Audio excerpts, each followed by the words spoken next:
Кочанските оризопроизводители на мака, освен што немаат откуп на оризовата арпа од ланската реколта, поради дождот не можат да влезат и во нивите да почнат со орање.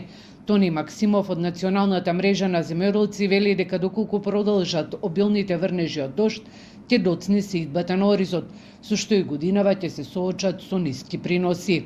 Според оризопроизводителите, во амбарите имаат околу 10.000 тони, или половина од ланската реколта.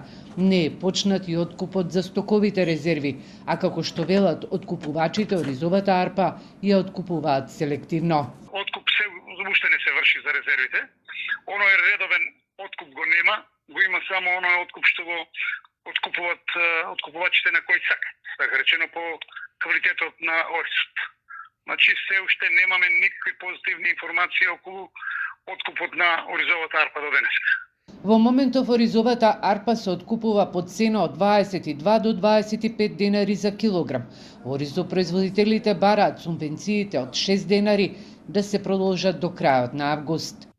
Ние со последната средба со министерот кога беше во Облешево, кажа дека ќе ја мерката од 6 денари ќе врати назад во октомври, каде што ќе изнесува по 3 денари за одредени откупувачи кои го имат исто дадено по пониска производна цена оризовата арпа.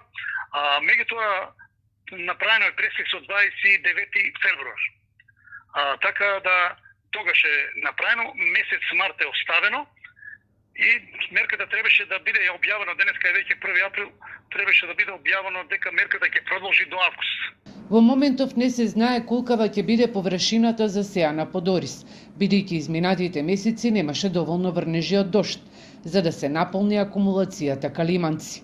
Но деновиве врнежите од дожд почнаа да ја полнат оваа акумулација, од која се наводнуваат нивите од Виничко и Кочанско до Овче поле.